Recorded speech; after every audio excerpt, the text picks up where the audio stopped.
Good afternoon, everyone. My name is Kristen Langworthy. I am proud to have you all come with us this afternoon to discuss how housing and voting are connected. So this is the Our Homes, Our Votes, Know Your Voting Rights discussion.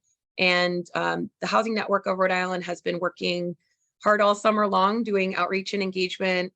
Some of you have partnered with us, and we're really grateful to have a panel of experts in both elections, as well as organizing and housing, and a lot of those spaces that touch housing to lend their expertise and their observations and ask questions that will help inform the public of their rights and help advocates strengthen the enforcement of those rights. I'm going to kick us off with a brief round of introductions of our folks on the call, just name and organization, and then we'll be moving into our main piece of the agenda. Before we get started, I think it's really meaningful to uplift why this matters. In a healthy democracy, we need everyone who's eligible to be able to participate fully and equally, and recognizing that home is the foundation of our individual and community well-being. Having a safe, stable, and affordable place to live is a major challenge for many Rhode Islanders and people across the country. And so that impacts our ability to be participants and to make our voices heard, and to make sure that we're electing folks who represent our values and are in a position to affect the kinds of change we want to see for our community.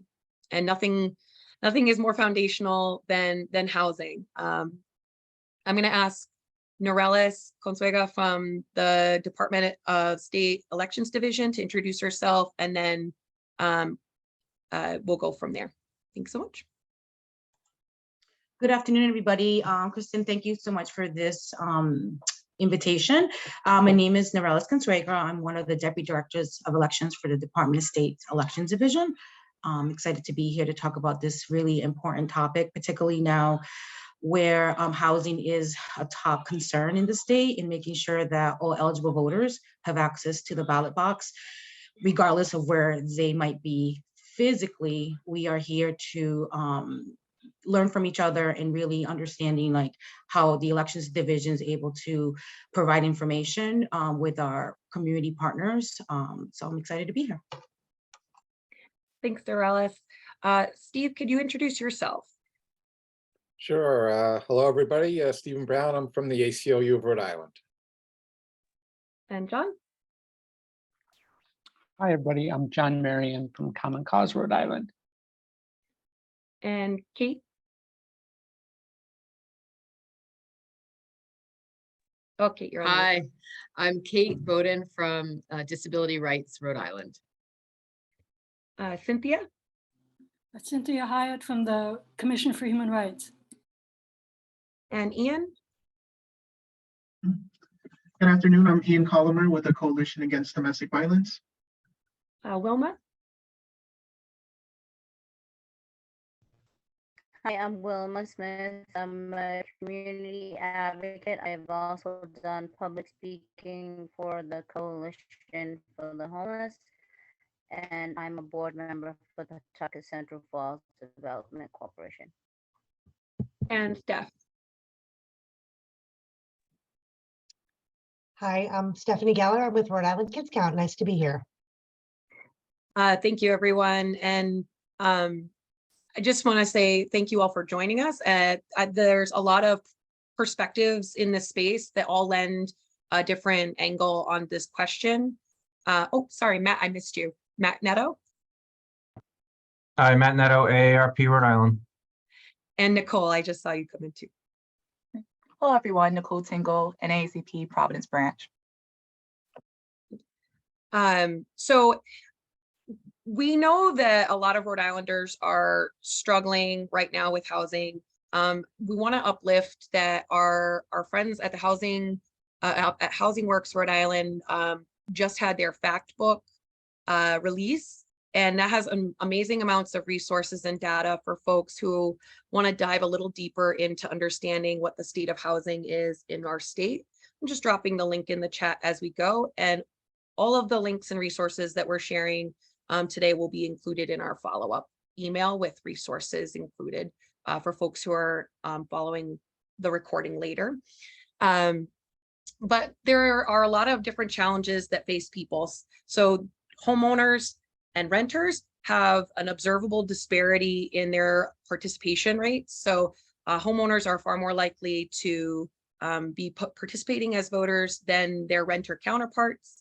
And in particular, low-income households have much lower participation rates than their higher income counterparts. And so we see how housing and income can really, like cost of living, can really shape our ability to show up in the democratic space. And there are a lot of reasons why. When we're struggling to make rent or make our mortgage, things like transportation, childcare, work hours are all things that we have to balance. And sometimes it's a price tag on our ability to show up at the polls. But there are also other practical barriers. And one of those barriers is like people don't know what their rights are. And different populations intersect with this issue a little bit differently. So we've had folks come join us that can speak to those different elements. So Coalition Against Domestic Violence, the formerly incarcerated union, disability rights, Rhode Island, they all can speak to some of the populations who have historically experienced marginalization at the polls and difficulty in acting on their rights to vote. So we want to definitely uplift that part of the conversation as well, as the fact that many are struggling with housing insecurity, often are moving. Evictions are something that have a detrimental impact on people's ability to register and vote at election times, but also it is a deeply traumatic experience and can often pull us out of our day-to-day lives in a way that's really difficult to overcome.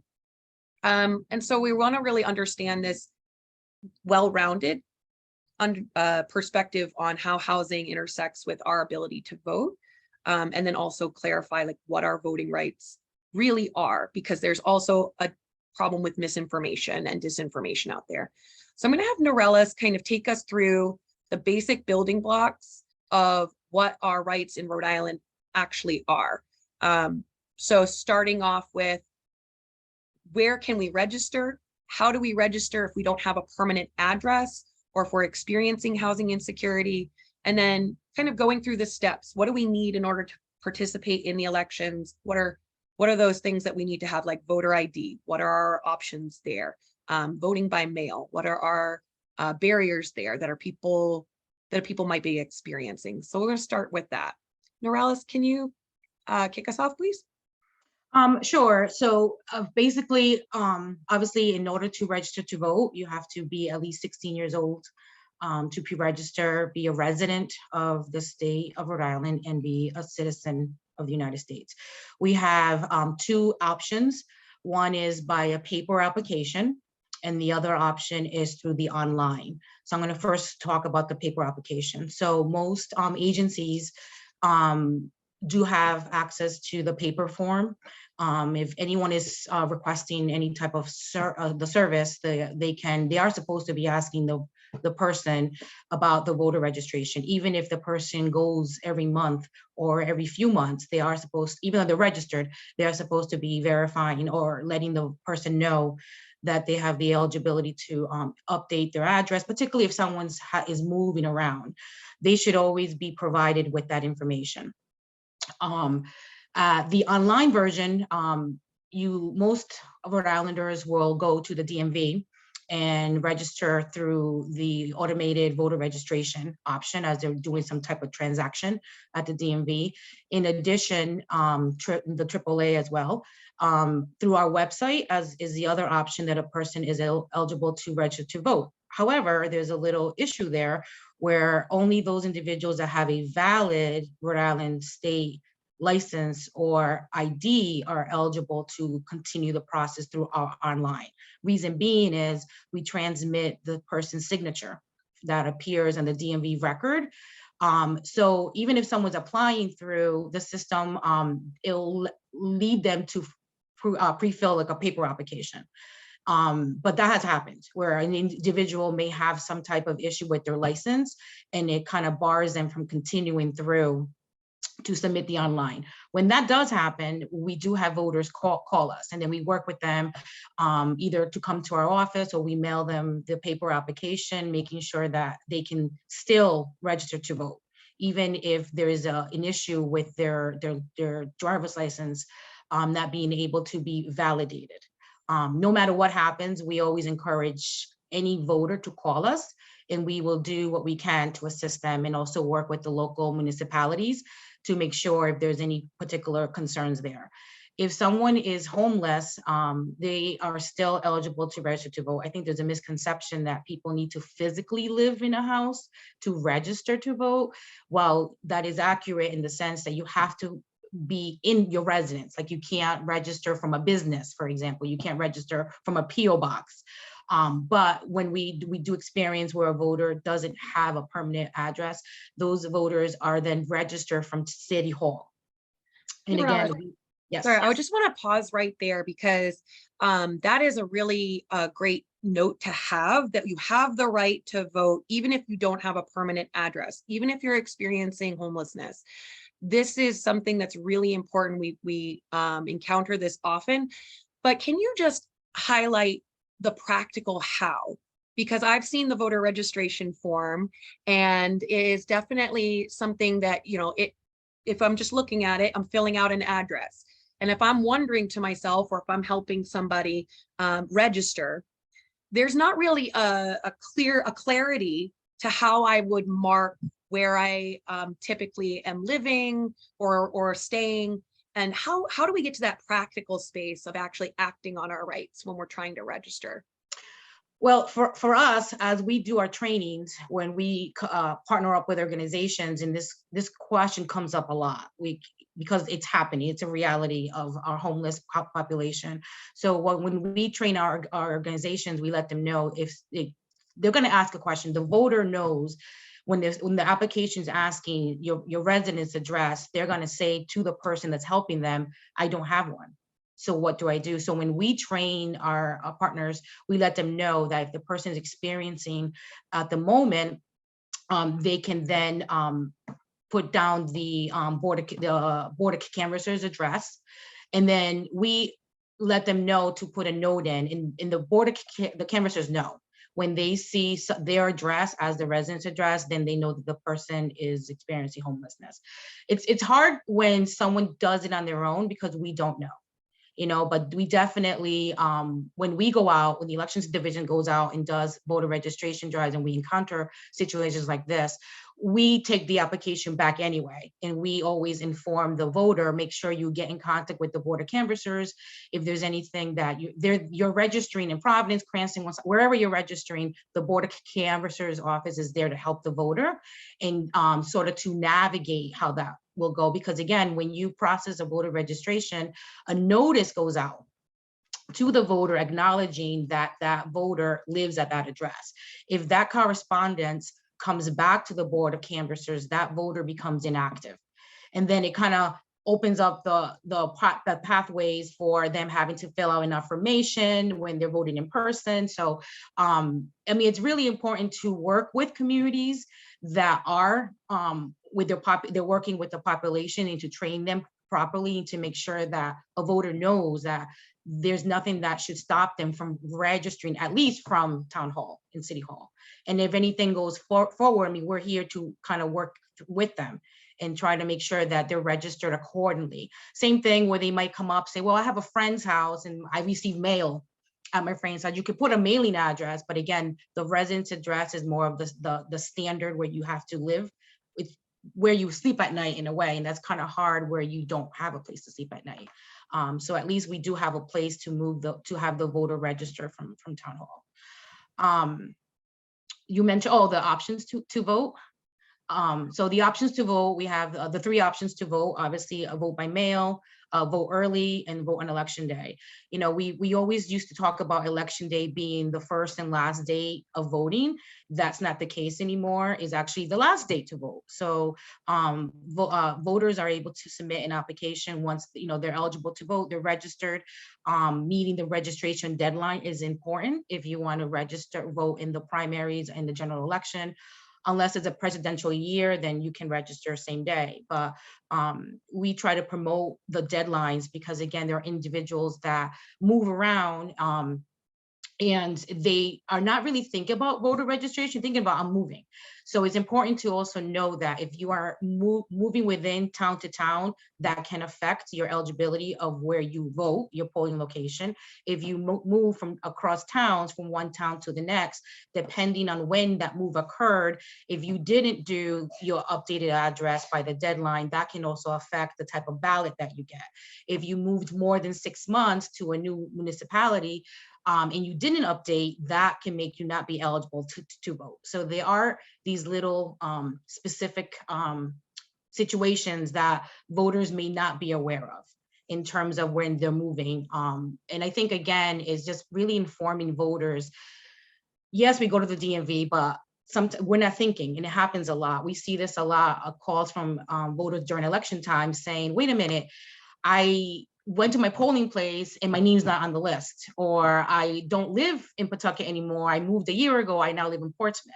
You know, so, and again, we encourage every voter to vote provisional, no matter what the circumstances is on election day, because it will be resolved. They may not be, their ballot may not count, but at least they will be registered properly with that, with the provisional. Because again, it's really getting that information out there and making sure that individuals are knowing exactly what their rights are. Just because your name doesn't appear on the poll book, it doesn't mean that you should walk away. Again, the provisional ballot is there for the voter, and the resolution will come out, you know, somehow the Board of Canvassers will be able to resolve that issue, and at least properly register the voter in the event that they're not eligible to cast that ballot there and then. You just covered some really great information that I just want to hone in on for a second. And I want to bring a couple of folks into this part of the conversation that I think can speak to the provisional ballot as well. So what is a provisional ballot, and what is the difference between a provisional ballot and a regular ballot? And I'd like to have Steve Brown from the ACLU speak to some of the ways that that can become a challenge for voters to ensure that their vote is counted. And Norellis, if you could just like clarify what a provisional ballot is, and Steve, if you can chime in, that would be wonderful. A provisional ballot is it's still the same ballot that we get at the polling place. The difference is that the voter is not eligible to put it into the voting machine to be counted based on different scenarios. So someone may not have a proper ID, or your name is not in the poll book, or there's some concern or issue that's preventing the poll worker from verifying who the voter is. They will give them a provisional ballot. They fill out a form, they put the ballot in a sealed envelope, and then that ballot is then provided to the Board of Canvassers, who then will work with the voter to make sure that the eligibility, the goal is to make the ballot count. So if it's an ID, the voter can come back the next day, present their ID to the local board, whatever the circumstances are. But the key difference is that they're not physically putting that ballot into the machine like a regular voter would if they had they met the eligibility. So we can see how that might disproportionately impact people who are moving frequently, and that would be a lot of folks who are in the lower income household and renter space. Steve, where does this show up on election day? What are you observing in terms of the challenges that people are experiencing? Well, that was a very good explanation of what a provisional ballot is. There are a few points I would want to highlight in response to your question, Kristen. One basic thing is nobody should ever leave a polling place without having voted one way or another. If a person is told they are not eligible to vote, they must, or they're supposed to be given a provisional ballot. No matter how much the poll worker may think this person clearly doesn't have a right to vote, they should be given a provisional ballot to fill out. And then, as Norella said, it will be figured out by the Board of Canvassers whether that person is actually eligible to vote. But every election, we witness individuals being turned away from the polls without being offered a provisional ballot, and that is simply wrong. So that's very important. Another important thing to note is that when you do vote by provisional ballot, you're given instructions so you can learn whether your ballot ends up getting counted.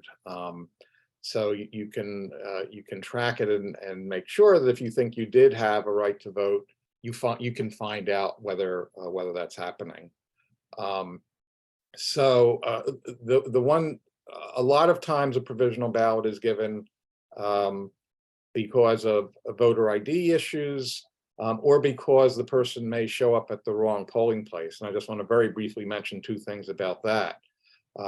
In terms of showing up at the wrong polling place, if you find out you are at the wrong polling place, you're told where your right polling place is, we encourage people, if they have the time, to go to that polling place instead of voting by provisional ballot. Because if you vote by provisional ballot at your wrong polling place, only a small percentage of the votes you cast will be counted. Only votes that for federal office will be counted.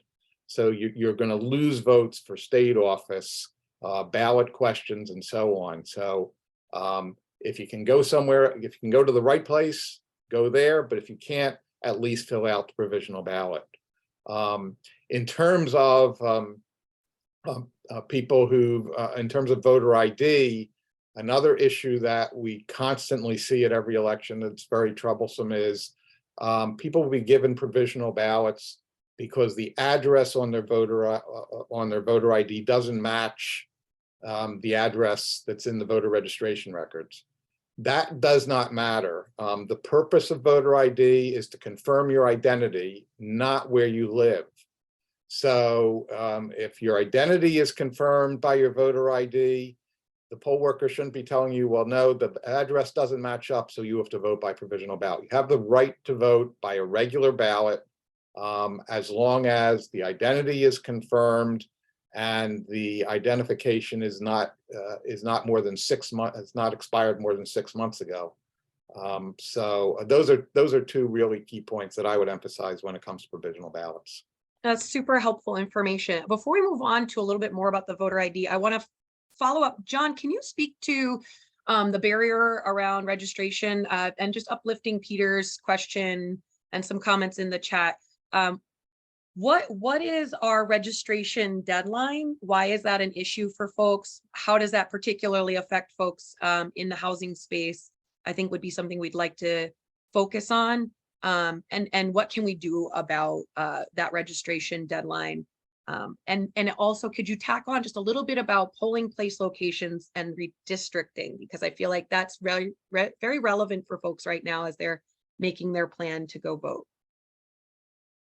Sure, thanks. And I can't emphasize enough some of Steve's points about following up and tracking your provisional ballot.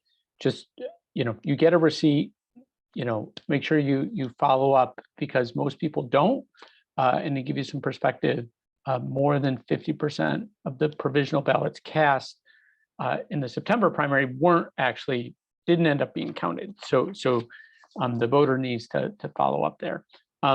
So you asked about a couple of things about, I'm going to take them in reverse order, polling places and redistricting. So every 10 years, they have to redraw all the political districts in this.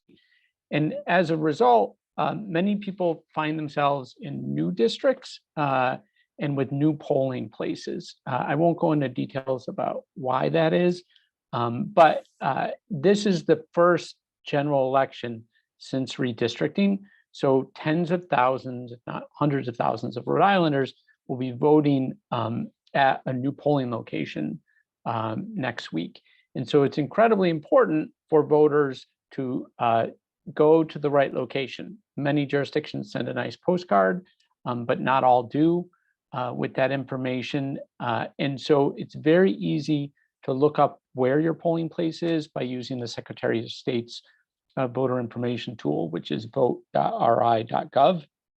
But it's trying to do that before Election Day and advising people to do that before Election Day is the best idea, because I have volunteered outside the polls to assist voters before, and I'll never forget a woman walking up to me outside of what was a very busy polling place, but was no longer being used as a polling place.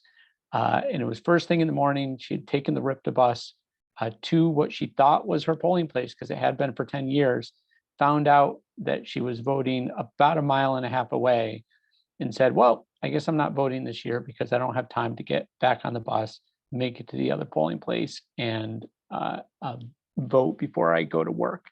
So incredibly important. Your other question was about voter registration. So the voter registration deadline has come and gone quite a number of weeks ago, about 3 weeks ago, and the second week in October. And that's because Rhode Island has a 30-day registration requirement. And that is the longest registration requirement. People who know me have heard me. This is a broken record. Longest one in the nation. We share that distinction with a few other states. But for instance, in Massachusetts, it's, I believe, 20 days, or excuse me, 10 days. It used to be 20 days, but it just moved to 10 days. In many states, over 20 states, you can register up to and on Election Day. That's called same-day voter registration. Rhode Island doesn't have that because the voter registration deadline is set in our state constitution. And so my organization and a lot of the organizations here in their advocacy roles, and that's not why we're here today, we're here to educate, but in our advocacy roles are pushing to change that because it's burdensome. There are many people who are moving constantly and would benefit from being able to update their registration within the 30 days and vote in their new community, or moving into the state wanting to register for the first time, or even being in the state and want to register for the first time within 30 days. As was pointed out in the chat, Rhode Island does have a unique feature, which is on presidential election day, you can register and vote same day, but you can only vote for the presidential, vice presidential ticket. You can't vote the rest of the ballot. So you're essentially in that system disenfranchised with respect to all other federal, state, and local offices and questions. So that's why, from an advocacy perspective, we think we need to shorten or eliminate that 30-day deadline. Thanks so much, John. There are a few perspectives I think are really relevant to the registration piece, and then we're going to move on to the voter ID element. And Norellis, I just want you to highlight like what types of ID would be acceptable when we're going to vote. But Ian Colomer from Rhode Island Coalition Against Domestic Violence, I would love for you to chime in and talk a little bit about when we're registering to vote and we have exposure to domestic violence, what are some of the concerns and barriers there? What are some things that people need to know about when they're registering? And if you could speak just briefly to the address confidentiality program, Norellis can go into more detail about how to connect to that, but just what that is and what it means for survivors. Yes, thank you, Kristen. Happy to be here and share this perspective. So for most of us who know, domestic violence is a pattern of abusive behaviors used to maintain power and control over another person. When it comes to voting and a lot of other, public-facing opportunities for survivors, one of their biggest concerns are their safety over privacy. Rhode Island is fortunate enough to have an address confidentiality program, one that just recently passed, that will allow survivors to go to the Secretary of State's office and receive a PO box for forwarding their mail and keeping their addresses confidential from other public-facing systems. That program will be going into effect starting January, but there is a voting address confidentiality program for voting. So one of the concerns for survivors is that once they become a registered voter, their name and their address will be listed on voter registry lists. So that raises a concern because even after a survivor has escaped their abusive relationship or still currently in their abusive relationship, they may fear that their abuser is going to further stalk them, harass them, and harm them if their address is being distributed on public lists. So the opportunity to have an address confidentiality program in our state removes those addresses from public lists and allows voters to actually get access to a PO box. Furthermore, they'll be able to vote by mail, so they actually don't have to vote in person. And as we know, as many opportunities as we can get for people to safely vote is another way that we can protect survivors from experiencing further harm. When working with survivors of domestic violence, we always want to follow an empowerment model, meaning that we want to get them back to the community resources, have them a sense of community in their lives again, because part of that abuse that's happening is that they're being isolated from not only their friends and family, but also their other parts of their community, whether it be their faith or just having the opportunity to vote. So when thinking about other ways where we can make voting accessible to all, we want to, consider maintaining that privacy and confidentiality for our survivors. So starting on January 1st, if you are working with anybody in your community that is a survivor of domestic violence and needs their address to be omitted from public systems, you can call the Secretary of State's office and they'll be able to fill out a form that will have the Secretary of State's office set up a PO box for them where all their mail could be forwarded to them. We're also going to be working with our domestic violence programs across the state, which will allow them to start using this new program as part of their safety planning.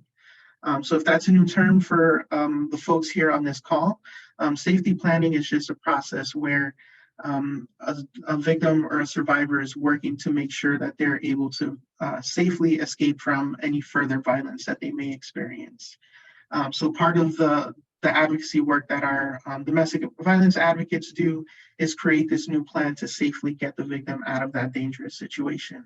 So that is going to be now part of our training that we do with our advocates and be part of the safety planning process. That's really awesome information to know, Ian. And I think uplifting my own experiences working at the polls, it's really important for folks to know what to expect when they go to vote. And if you're standing in line, you'll hear people's names and addresses being called out. So if you're voting in person, it is just something to be mindful of, that is a requirement to have the voter's name and address spoken out loud, and it's supposed to be loud so that poll monitors are able to hear. And so that's just something to keep in mind. It may influence how someone chooses to vote. And it really speaks to where we live, and our home base is something that affects our voter participation in so many ways. Intimidation can be as much of a barrier as any given law. So we just need to be mindful of that. And I'd love to have Madison Mandela's joined us from Brown Votes, as well as Steph Geller from Around Kids Count. I'd like to uplift how this registration process impacts young people, especially young people who are transitioning to adulthood and who are going off to college. And then Norellis, will come back to you for the voter ID part. Hi, yeah, sure. I can chime in on that. So I go to Brown, and a lot of students actually at Brown don't know that they have the choice of voting either in Rhode Island or in their home state. And that's the first barrier and confusion. And then what we're really running into, especially during midterms, is this issue of not meeting the registration deadline in Rhode Island, and then having difficulties accessing vote by mail in their home states because of difficulties with mail, and it's just a hard thing to do as a student a lot of times. So I think the 30-day deadline is really detrimental to a lot of students turning out to vote. Yeah, is there anything else in particular you wanted to touch on? Actually, Norellis, could you tell us for students, particularly folks who are coming in from out of state, what are their rights in terms of their ability to participate in Rhode Island's elections? Where can they vote from, and how do they choose?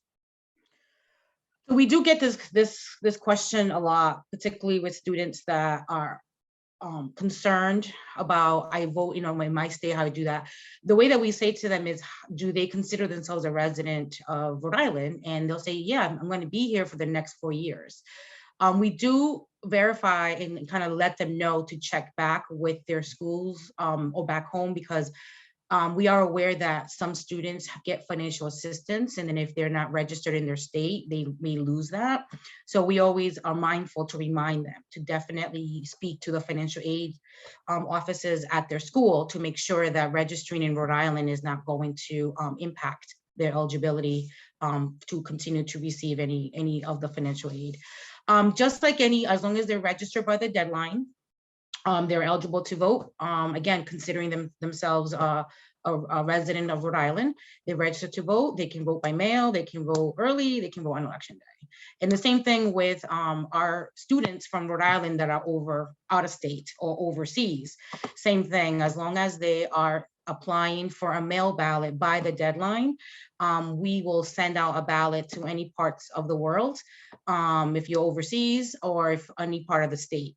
The tricky part comes now where we are in the last week of the emergency mail ballot period. This is the time that is becoming very challenging. I got a call yesterday from a student who's out of state, who again, mail got late to her, and she's like, how can I participate?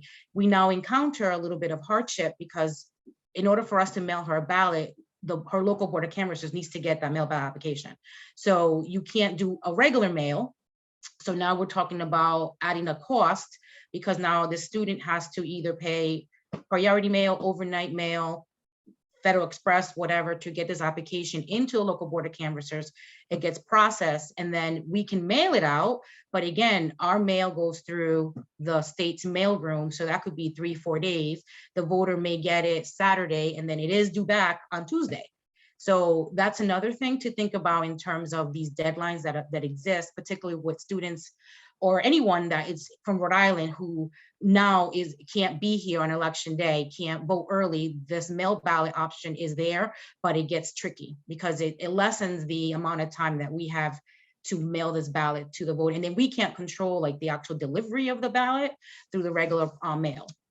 So that's something that we are seeing a lot more from students. So we do work with the schools to make sure that they're informing their students if someone's going to be traveling, doing a study abroad, make sure that they are aware to apply, with enough time. And I just wanted to comment on Ian's in terms of the just confidentiality program.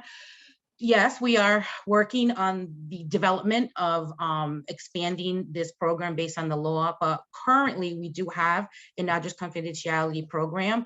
A voter does have to submit an application to our office with a new voter registration and also an active restraining order.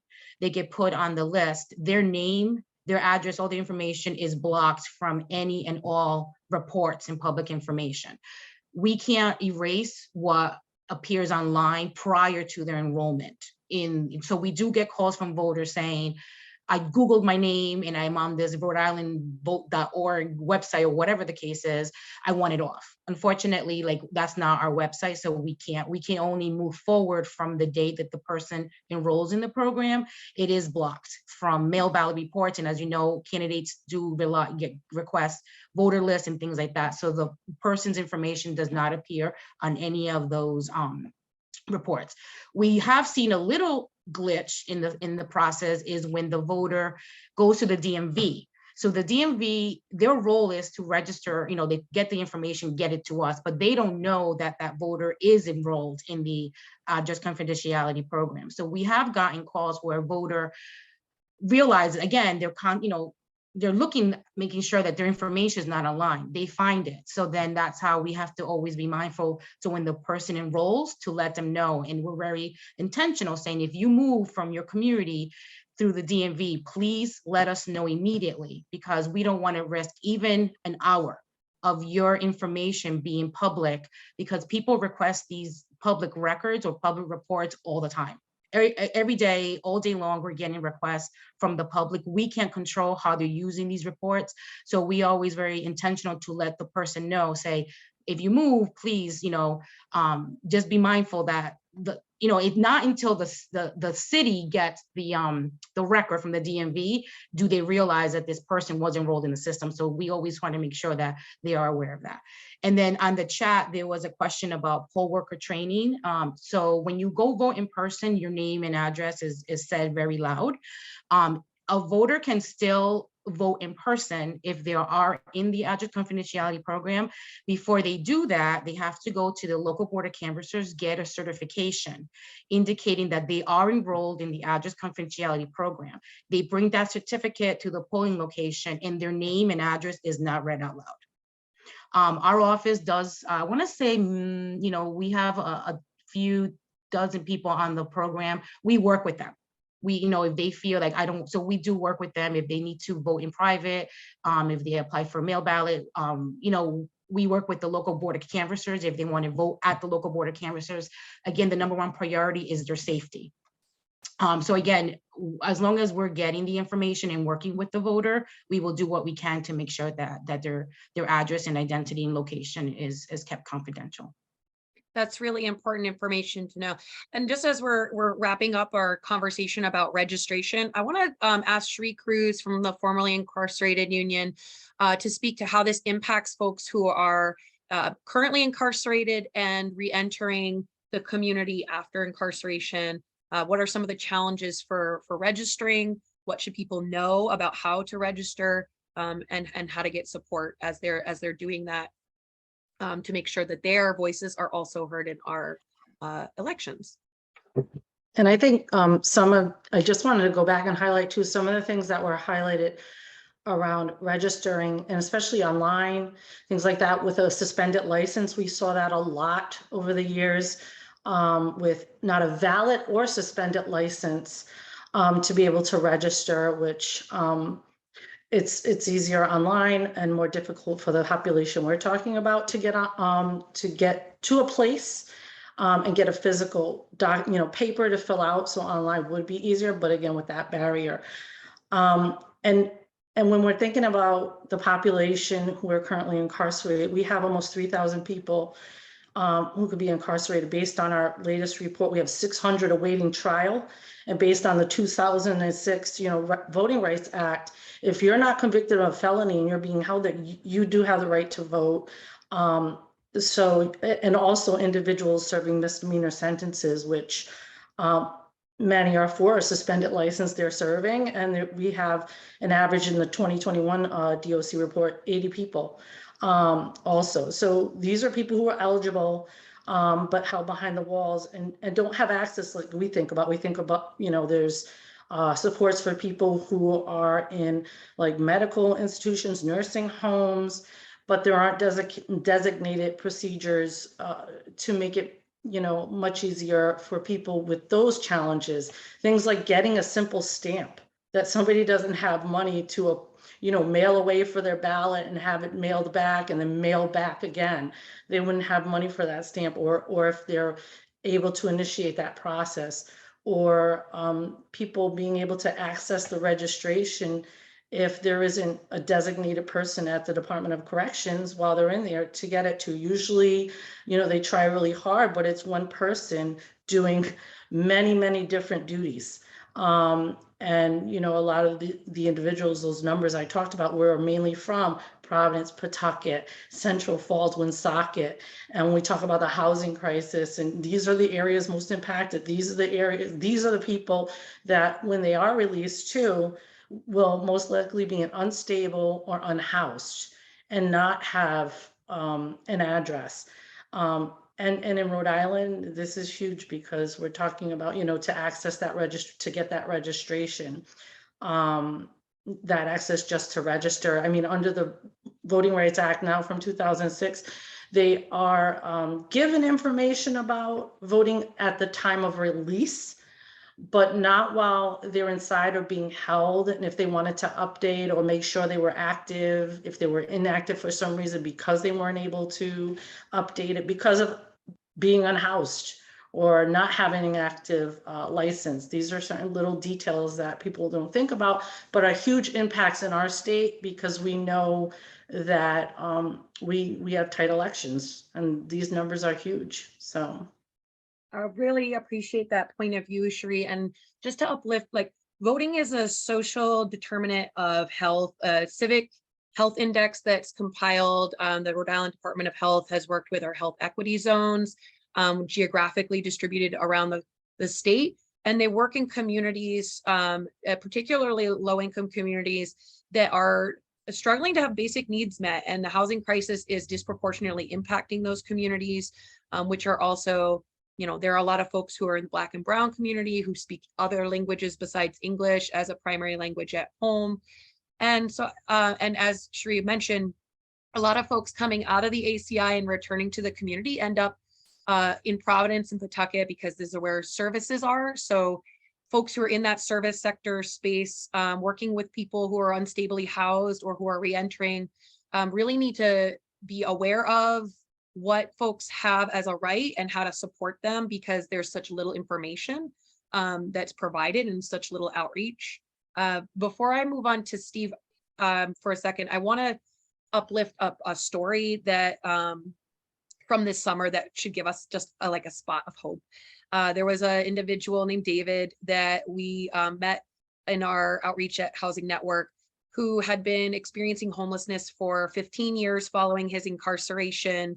And he registered to vote for the first time in those 15 years and applied for his mail ballot because of the connection that he was able to make through a program run by one of our partners at House of Hope, Shower to Empower. And I think Bria Anderson is still on the call.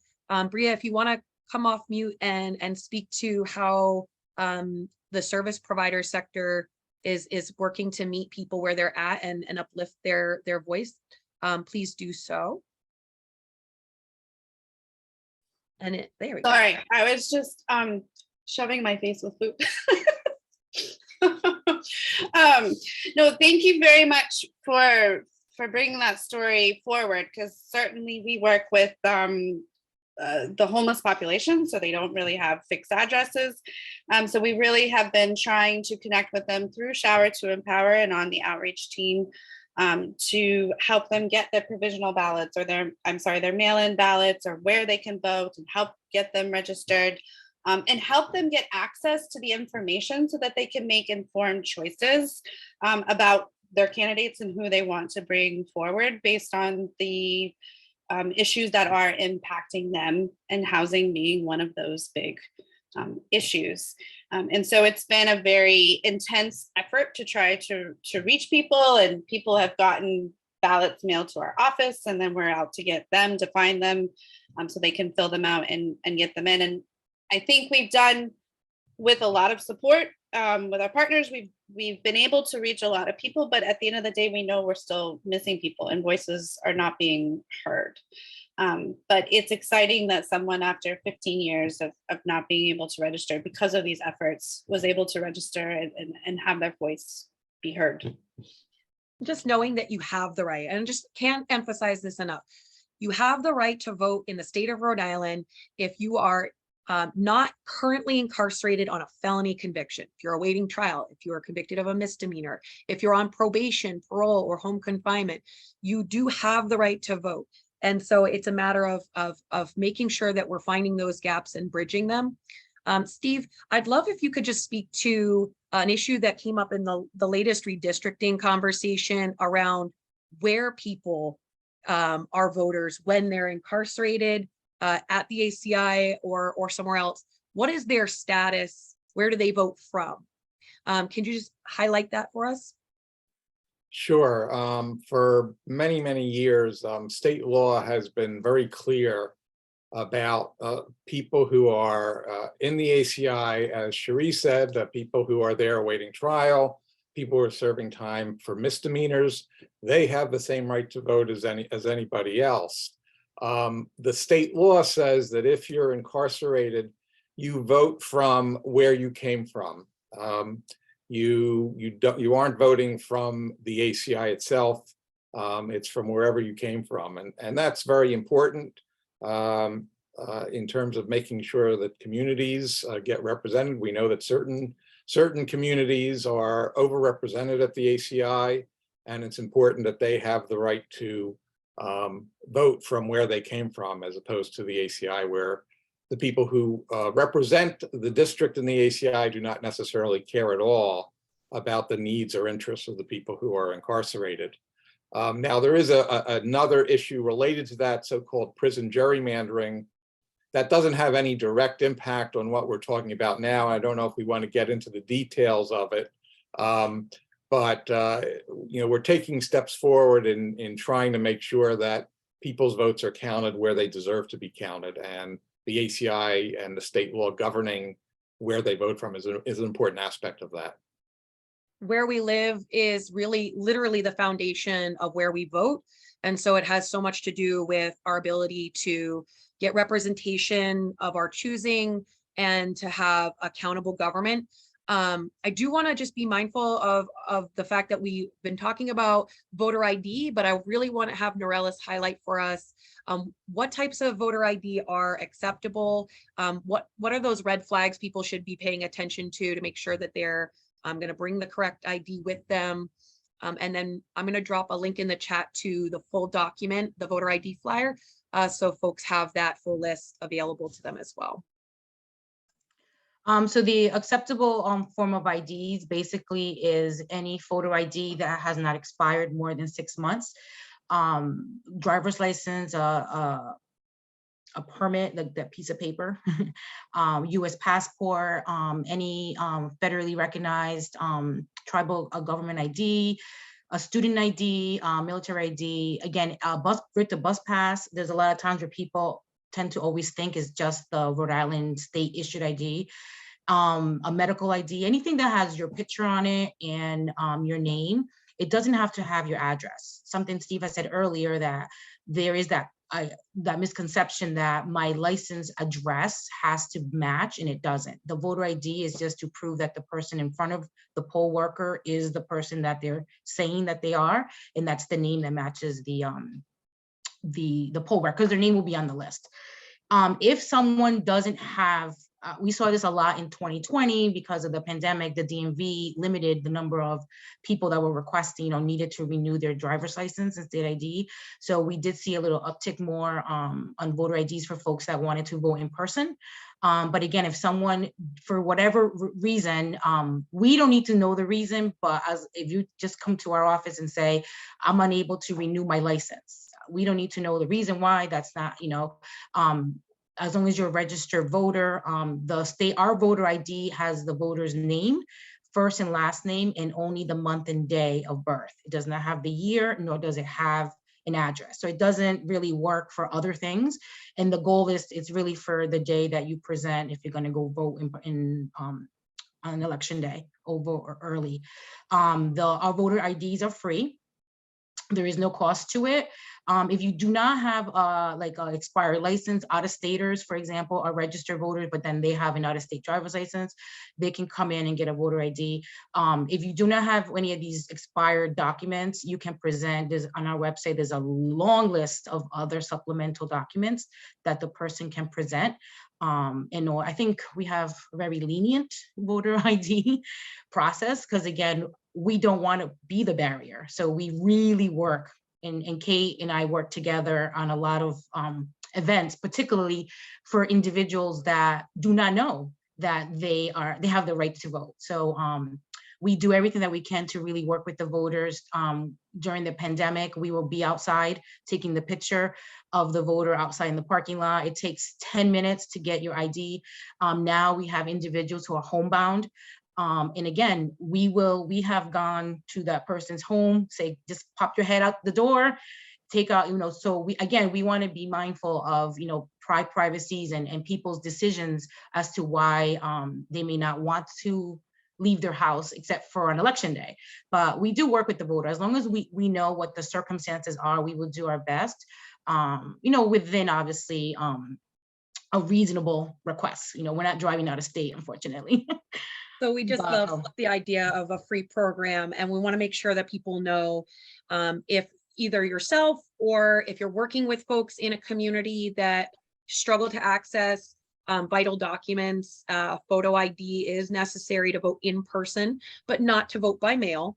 And so you should reach out to the Secretary's office to either set up an appointment to come in, or you don't need an appointment, correct, Norales? You don't need an appointment to come in. 4:30. Yeah, no, some people like to make the appointments, but no, we're there all day long. And again, even there was a question on the chat in terms of if there's a deadline. There is not a deadline. We issue IDs as long as you're registered. Okay, as long as you're a registered voter, we can give you that. In the event that you come in, we do verify that you're registered accordingly. So you might have a voter who comes in and says, oh, my last is registered in Providence, but now they live in Cranston. We provide them with the voter registration form right there to make sure they're updated. So we do work with the voter to make sure that they are registering where they should be. They do get their ID. As long as you come in, I would say before 7:30 and go to the polls before 8. I mean, we will issue the ID as to the very last moment, but again, you have to make sure you are in line by 8 o'clock on election day to be eligible to vote. Hopefully people are voting earlier. So it gets tight, but yeah, we've done that. That's a great segue. We're going to talk just for a moment about our voting options have changed since 2020. Rhode Islanders, thanks to the passage of the Let Our I Vote Act, now have really great flexible options, 3 different ways to go to the polls. And we've talked a little bit about voting in person on election day and what that requires, your voter ID, knowing where your polling place is, being registered. Can you tell us, if I want to vote by mail, what do I need an excuse or a reason? And what are some of the changes that have happened to help make voting by mail more accessible for folks? Is that me? Yes. Oh, okay. Sorry. Yes, please. Okay, so yeah, so you do not need an excuse. We have, again, a registered voter.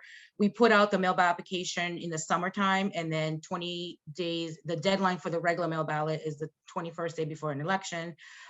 There's 4 categories that Rhode Islanders can choose from depending on how they identify themselves. So we have people who consider that they're homebound or they have some kind of physical disability that prevents them from leaving their home. We have individuals in the nursing homes, and due to the Rhode Island Vote Act, it expanded to the individuals in long-term. John, the terminology included the long-term residents. Yeah, is that the correct one? In addition to, so it did expand a category for that.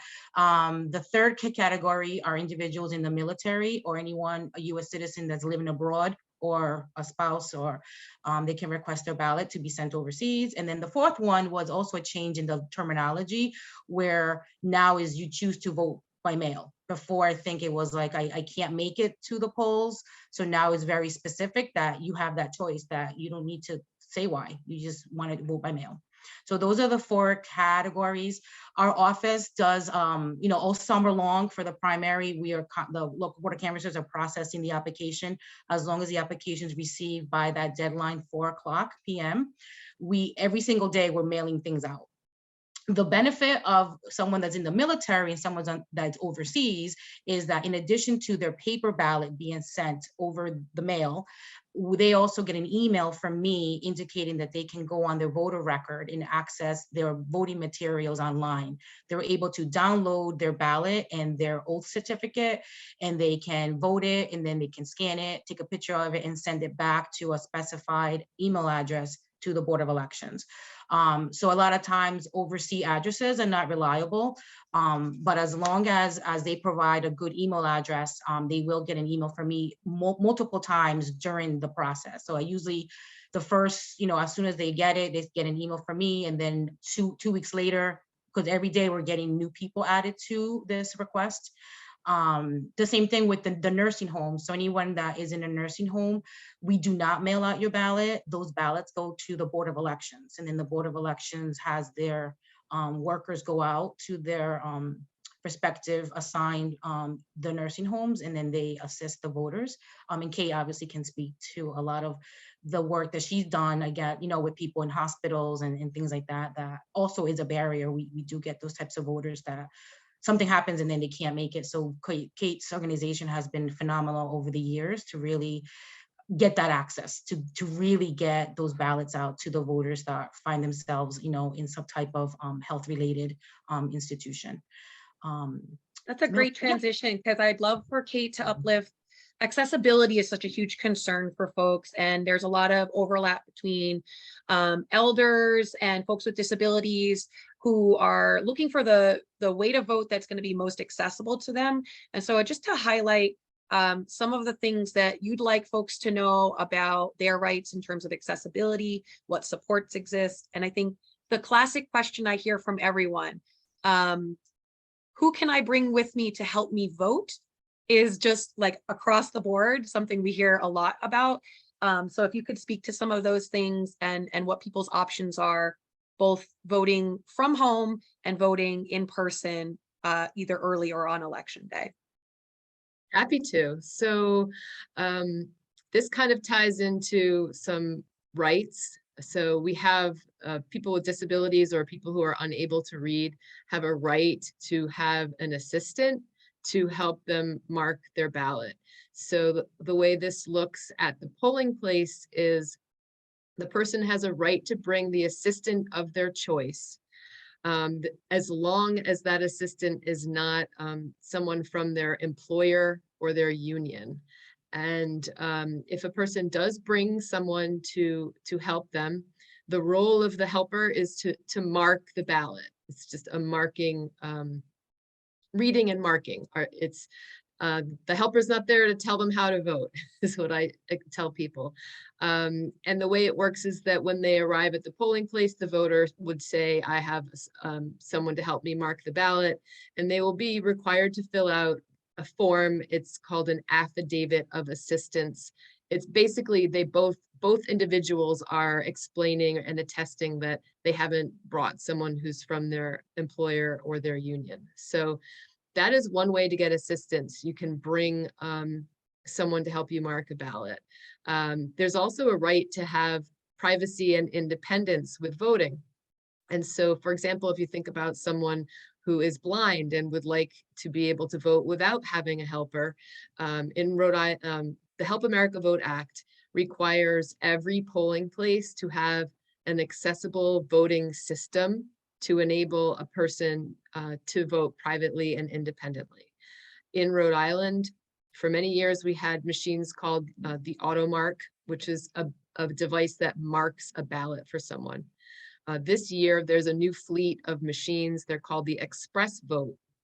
And these machines can read and mark a ballot for an individual. So those are two ways to get help at the polls. A third way to get help in person is to request a pair of poll workers. So you can also get assistance from a pair of poll workers.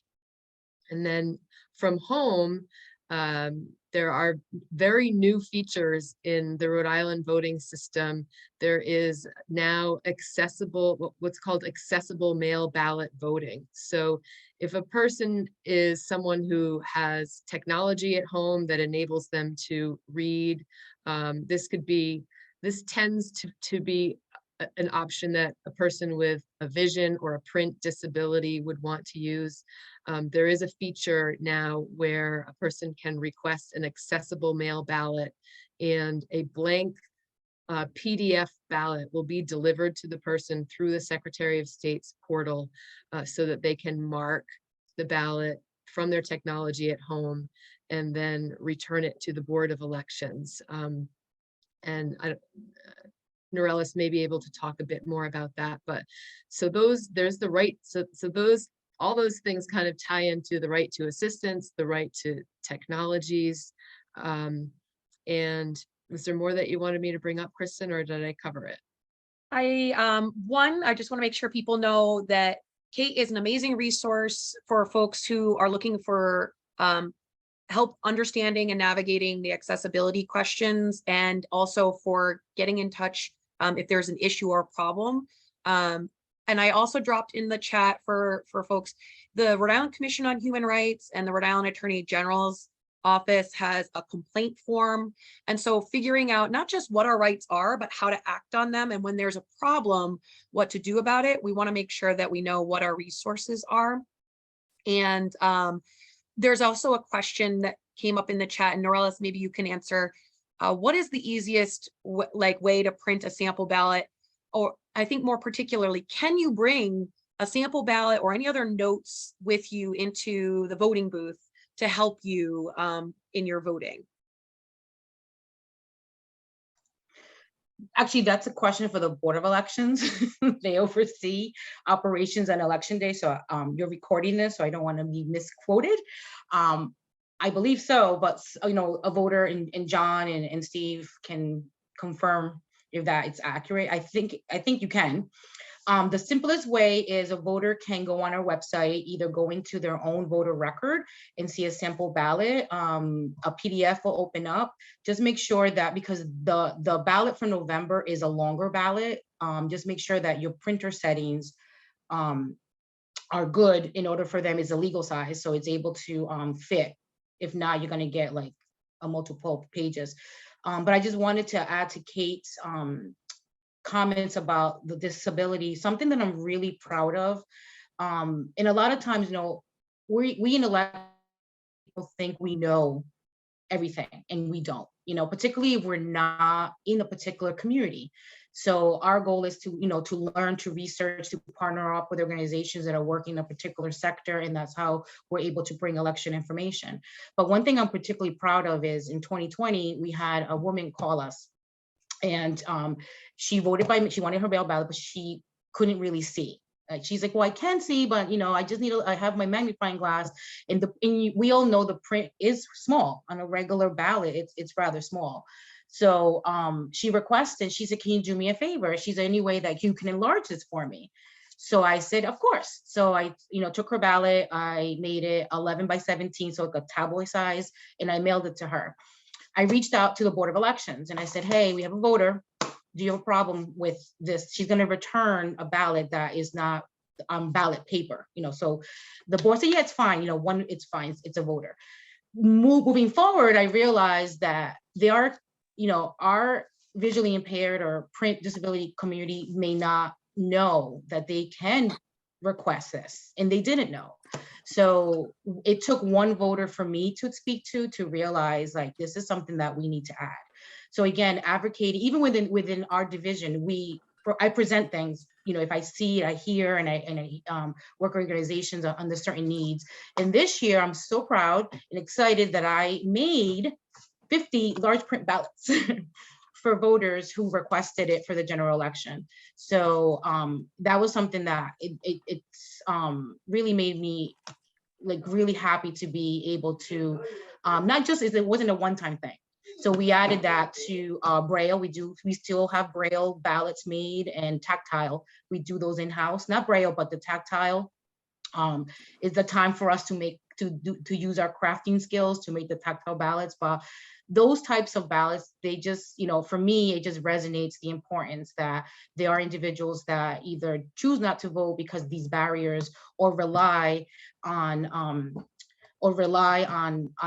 others. And I remember we did a voting event with Kate with the Federation of the Blind, and we were showcasing the express vote, and a gentleman was there, and he was saying how now he can vote independently. And he said, I don't need my son anymore, because I don't know if you remember the gentleman. He's like, now I don't even know, because he might have been voting, not the way I wanted him to vote, because I could never see the ballot. Now using the express vote, he can hear his ballot. So it was just funny how he said, finally, like, I don't need him anymore, to vote. So it's just a great feeling to be able to provide as much as we can.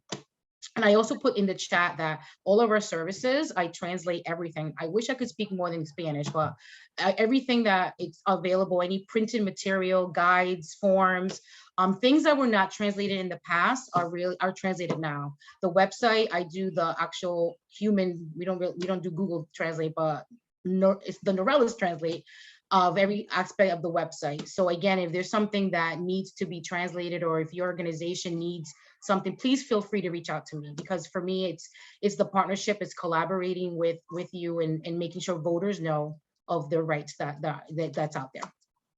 I want to just uplift Kate. You might be ready to cover this. I dropped in the chat about legal guardianship and how that intersects with voting. Can you just speak to what our rights are when we have a legal guardianship? And Abigail from Refocus Incorporated has joined us as well. And particularly for folks with intellectual and cognitive disabilities, like what their rights are and what support they can provide for folks. Go ahead, Kate. This is an area where we've encountered some questions and lack of clarity in the community. And so a person retains a right to vote, even if they have a legal guardian, as long as there's no court order, written court order stating that the person has their right to vote has been suspended. So you can have a guardian and you can still vote as long as there's no court order stating that you're unable to vote. And if there were a person who had a court order stating that they could not vote, but they were interested in voting and wanted to vote, we would want to hear from them at Disability Rights Rhode Island. That is something that we would look at potentially challenging. And so we're really trying to work hard to get the word out, because we became aware that there were some people, some guardians or people who had guardians who were not participating because they weren't sure that they could. And so this is one of those areas where my Disability Rights Rhode Island and the Rhode Island DD Council brought this to the Secretary of State's office, and it is now it's now clear. It's on their website in the frequently asked questions section, so that you're not just hearing from advocates about it, but it is on the Secretary of State's website and the Board of Elections website. So that's, we're hoping that the word will get out and people will participate. Thank you so much. This is such an important thing to keep in mind, that, you know, disabilities aren't all just physical disabilities, that we do have like a really amazing community of people here. And so if you're working within the community and you're looking to help empower people, knowing what the options are, what the rights are, is such a great way to be supportive. And I want to also uplift, since we were talking about mail ballots, a lot of people feel very comfortable voting from home, and making that a more accessible option for people has been a priority for a lot of the advocates in our landscape. John, can you speak to what are some of the changes around the mail ballot requirements that help make it more accessible for folks? What should they know if someone comes and knocks on their door and says, hey, I can help you with your mail ballot? And then also, now that we're in that time leading up to the general election, where it's no longer advisable to put your mail ballot in the postal service, what are people's options in terms of drop boxes? What should we know about accessing drop boxes? Sure. So we've made mail ballots more accessible in a couple of ways. One is that you don't have to have any sort of excuse to vote a mail ballot anymore. Even though it wasn't really enforced, up until this year, you did have to check a box that said, I may not be able to be at my polling place on election day. And now you can just check a box that says, I want to vote by mail. And also prior to this year, although it was waived for the elections in the pandemic temporarily, the voter doesn't have to have anybody but themselves sign the envelope for the mail ballot. So they no longer need the signature of a notary public or two witnesses. So that means, to your second question, if somebody wants to help you with your mail ballot, unless you, want somebody for some reason to help you, maybe you're visually impaired and you need somebody to read it to you, for instance, but you don't need to be in the presence of another person to vote by mail. You can simply vote your ballot, insert it into what's called the oath envelope, seal it up, sign it, and return it. You also don't need postage on that, thanks to the Secretary of State's office. But that said, to your third question, it's November 1st.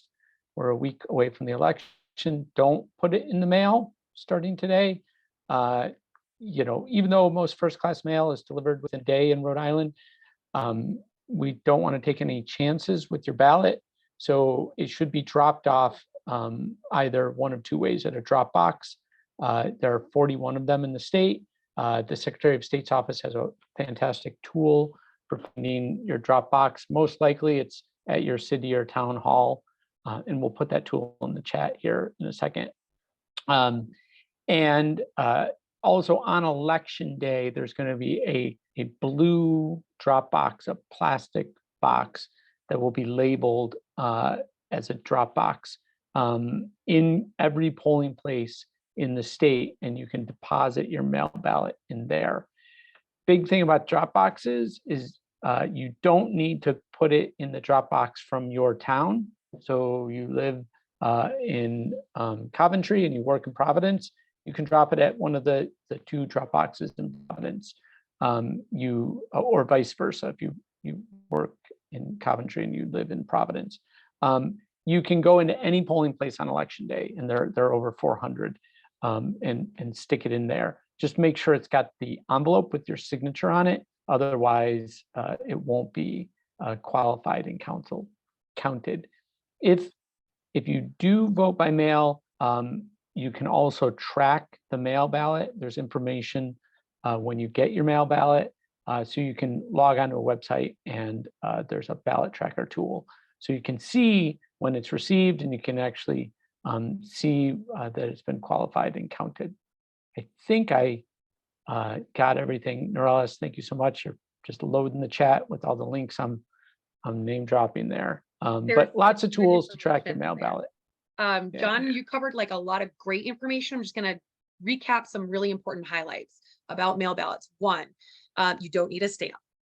2, the drop boxes, you can use any drop box, official mail ballot drop box. Use that drop box locator tool that Norellis dropped in there. It'll get you the nearest drop box. And when you put your ballot in the drop box, it's considered received. And so since you can't have a ballot counted that arrives late in Rhode Island, it needs to be received by 8 p.m. on election day, which is next Tuesday, the 8th. And so if you want to have someone drop off your completed ballot that's sealed and signed in its envelope, that is permissible. You don't have to do it yourself. You can have someone you trust take it to drop it off for you. And also you want to make sure that you're tracking your ballot. Like John said, you can see it go through the process of when it's been mailed to you, when it's received back, and most importantly, when it is accepted.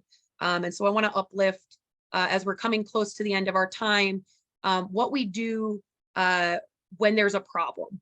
So if say your ballot was rejected, or you have a provisional ballot, or you encounter a problem at the polls, we want to kind of just use our last 10 minutes or so to focus on that space.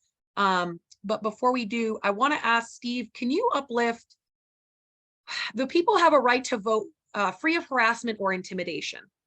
And I want you to just speak to what that might look like, and what can people do when they see or experience that happening to them at the polling place or along the process.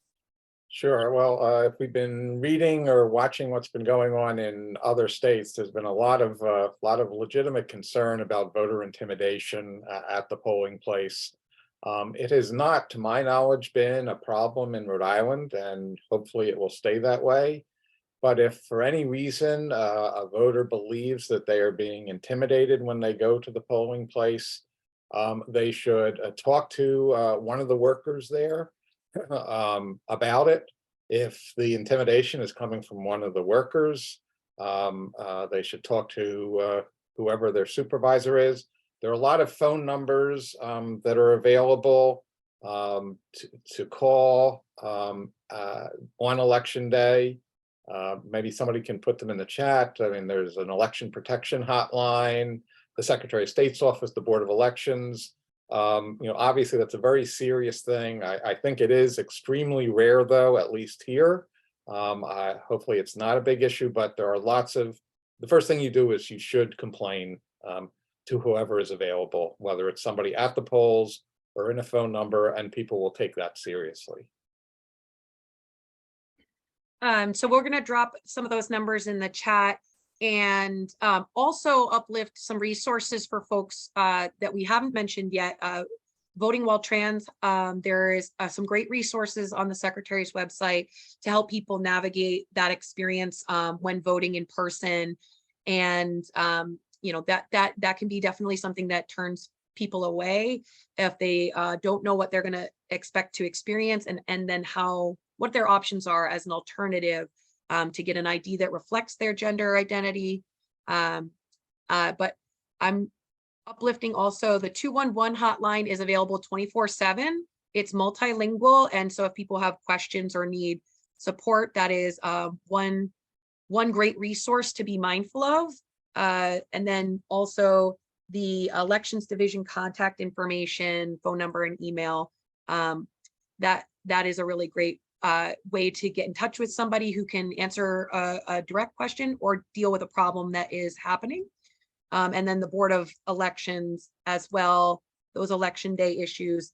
We want to make sure that we are reporting problems and not just, you know, hopefully getting through them and then moving on, because other people are going to have that same problem, and we want to make sure that we're fixing them. Speaking of, John, can you talk a little bit about election protection and what your organization is doing to support nonpartisan poll monitoring? Sure. So a number of organizations here do a number of things on election day. Steve can speak to it, but he has some trained volunteers who go and try to assist voters or look for problems. Common Cause leads part of a national election protection effort. Locally, we're working with Kate at Disability Rights Rhode Island on this. And we'll have several dozen volunteers that we've trained going either working shifts at polling places, standing outside, helping voters as they enter and exit and answer their questions. They actually distribute ACLU material because it's so well produced. And also they're filling out a checklist looking for mostly physical problems with polling place access that Kate and the Governor's Commission on Disabilities has developed. We also have some monitors who are just going to go to multiple polling places over the course of their shift and fill out the checklist, but not actually assist voters or offer to assist voters. You can, if you want to volunteer, you can volunteer for this program. We have 2 more trainings coming up this week. I put it up in the chat earlier, but I'll put the link in here in a second. And that's all. The backbone of that is this 866 Our Vote hotline, which I'll just promote briefly. That is actually run by something called the Lawyers Committee on Civil Rights. So that hotline is actually staffed by attorneys or law students who've been trained specifically in that state's election laws. So if you call with the Rhode Island problem, you're going to get somebody who's received training in Rhode Island election law. And that's for more sort of sophisticated problems. You know, so I just want to kind of promote that. It is also available in a whole host of languages, including a number of Asian languages, which is valuable because there aren't a lot of resources available in languages other than Spanish in Rhode Island, and there are some smaller language minorities. Although the 211 system, I believe, is available, Norellis, in multiple languages as well. Finally, Kate, her organization staffs a hotline that our volunteers are trained to push people toward if they have access issues specifically. And I'm sure she'll put that in the chat, or I can in a second here. But don't get confused by all the hotlines. You know, I think if you try one of them and you encounter a problem, you're likely to get resolution. The good thing is Rhode Island is a tiny little place. So most of us are in communication with each other on election day. So I'm either calling the Board of Elections or calling the Secretary of State or calling a local Board of Canvassers to try to get a problem fixed. Or in one instance, I actually got a call from an election official to see if one of my volunteers could just double check something because they knew we had a volunteer at a polling place and they wanted another set of eyes on it. So there's kind of coordination there just to make sure that everything's going smoothly. And to echo Steve's point, we've been lucky that we haven't seen political violence at polling places here. But there is definitely electioneering that occurs that I just really briefly want to mention, which is, campaigns are allowed to campaign at polling places on election day. They need to be outside the polling place and outside a line that is 50 feet from the entrance. Sometimes they can get aggressive in sort of accosting voters as they go in. If they are too aggressive and if they're going inside that 50-foot line, that's the sort of thing that you call one of these hotlines to report. It's not violence. It might not even necessarily be intimidation, but it might feel intimidating to the voter, and we don't want the voter to feel intimidated. Thank you so much, John. And definitely please drop the link for your election protection recruitment. If folks are interested in serving in that capacity, it really helps people have their rights respected and upheld. There was a question in the chat I want to bring forward just real quickly. If folks are standing in line, particularly for folks with a physical disability or who are a little older, that standing in line is something that might dissuade someone from coming out to vote. If you don't want to vote by mail, what are people's options when they go to the polling place, Norellis and Kate, for accessibility purposes? And if someone is just looking, they don't have a registered disability or anything, it's just they are not able to stand in line, what are their options? By state law, if a person appears to be having difficulty standing in line because of perhaps having a disability or a medical condition, the election officials, they are allowed to bring them up to the top of the line. They're not required to, but they can. It's in their discretion. Another option, if there's looking like a long line and a person will have trouble, the person has a right to a reasonable accommodation, and a reasonable accommodation there would be to request to be able to have a chair to sit while they're waiting. So those are options. And if there's a concern, a person may want to contact their city or town hall and find out if there are lines for early voting. And if there aren't, then proceed that way.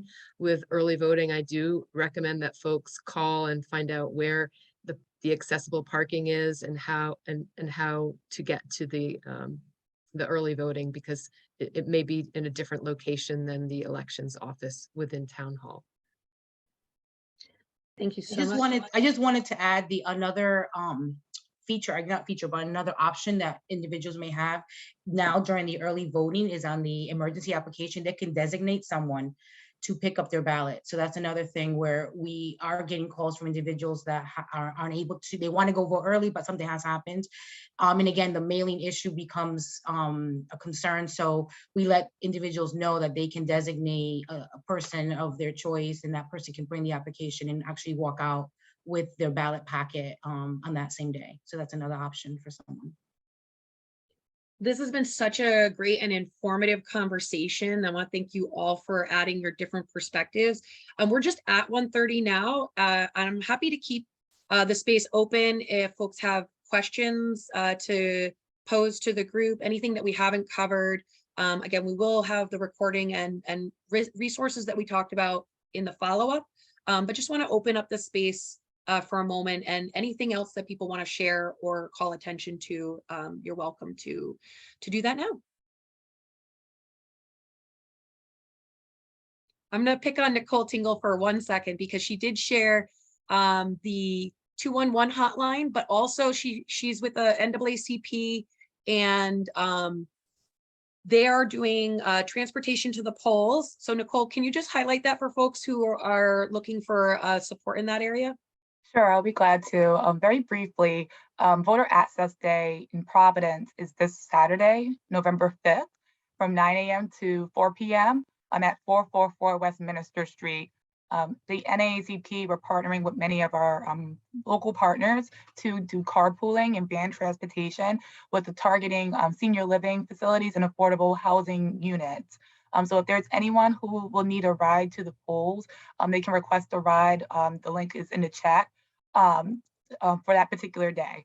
And that's really for those who are mostly elders, senior citizens who may need that extra support to get to and from the early voting transportation area.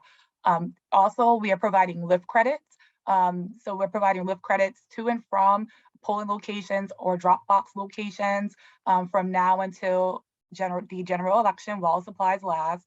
So there's a $25 credit, both either to and from, with total value could be $50, but it's Rhode Island, so should be okay. But yes, you can fill out that form and then you'll immediately receive a email with a Lyft promo credit that you can enter into your Lyft app, and you can get to and from your polling location or drop box location, early voting location safely. So that information is in the chat. Thanks so much, Nicole. And we'll definitely include that in our follow-up materials as well. From start to finish, voting is not only a right, but a duty we give to our community. In order to build power for our community, we have to make sure that we're showing up and using every tool in our toolbox. Voting is an incredible tool to build power for advocacy for the issues that you care about, and to elect representation for yourself and the folks that share your experiences and your values. Every vote counts and your voice matters. So if there are any questions or concerns that you're encountering, please don't hesitate to reach out to some of these resources that we're mentioning. The election staff are incredible. They are trying their hardest every day to make sure that folks are able to exercise their right to vote. And the advocates that you've heard from today in different spaces are speaking to those issues as well. So altogether, we're trying our best to provide people with more opportunity to vote, and recognize we have to meet people where they're at and see some of those barriers to make sure that we have full and equal representation of folks from all parts of our community. And housing is one of those issues that really is the foundation. And so it does affect things like whether we have the resources to participate fully. And so I just want to say thank you to everyone. And the countdown has begun. This is your last week for voting. Next Tuesday is election day. Drop off your mail ballot at a drop box. Go vote early up until Monday. You'll have that option to vote early in person, skip the lines, or show up on election day and make sure that you're a voter. Show off those I voted stickers. We love to see them. They're beautiful. And being a visible voter is a great way to encourage others to know that it's time and to get out there and vote too. So be loud and proud about your voting, and make sure that you're taking a friend or two with you to the polls. Thanks, everyone. Thank you, everybody. Everyone, take care.